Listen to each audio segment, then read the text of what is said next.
Dekabrın 25-də Azərbaycan Milli Elmlər Akademiyasının əsas binasında Rəyasət Heyət Aparatının Elmi İrs şöbəsinin təşkilatçılığı ilə arxiv sənədlərinin rəqəmsallaşdırılmasına həsr olunmuş tədbir keçirilib. Tədbiri giriş sözü ilə açan Azərbaycan Milli Elmlər Akademiyasının prezidenti akademik İsa Həbibbəyli Azərbaycan Milli Elmlər Akademiyası Rəyasət Heyət Aparatının və müəssisələrinin 2024-cü ildə ölkə üzrə vahid elektron sənəd dövriyyəsi sisteminə qoşulduğunu diqqətə çatdırıb. Eyni zamanda Amiyada elektron kitabxana qurulması istiqamətində işlərin genişləndirildiyini söyləyib. Hazırda akademiyanın arxivinin fondlarının Amiyanın Rəyasət Heyət Aparatının Elmi İrs şöbəsinin müdiri tarix elmləri doktoru Zemfira Hacıyevanın rəhbərliyi ilə yenidən standartlara uyğun qurulduğunu və qarşıdakı hədəfdə bu sənədlərin elektronlaşdırılmasının dayandığını söyləyib. Amiya rəhbəri bu istiqamətdə işlərin Milli Arxiv İdarəsinin dəstəyi ilə həyata keçirildiyini, idarənin əməkdaşları tərəfindən Elmi İrs şöbəsinin əməkdaşlarına təlimlərin keçirildiyini deyib. Sonra Amiyanın Rəyasət Heyət Aparatının Elmi İrs şöbəsinin müdiri tarix elmləri doktoru Zemfira Hacıyeva çıxış edərək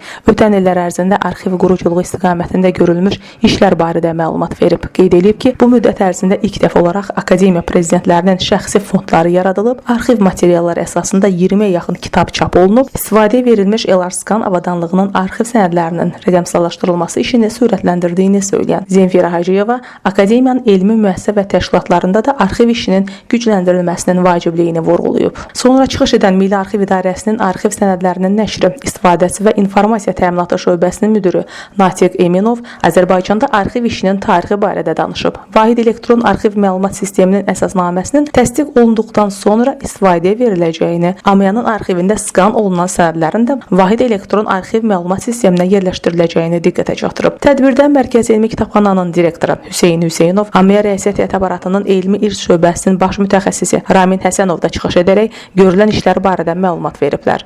Sonda akademik İsa Həbibbəyli arxiv sənədlərinin rəqəmsallaşdırılmasına bağlı müvafiq tapşırıqlarını verib. Leyli Namiq qızı Ziya Xudiyev, Fərid Həşimov, Elm TV.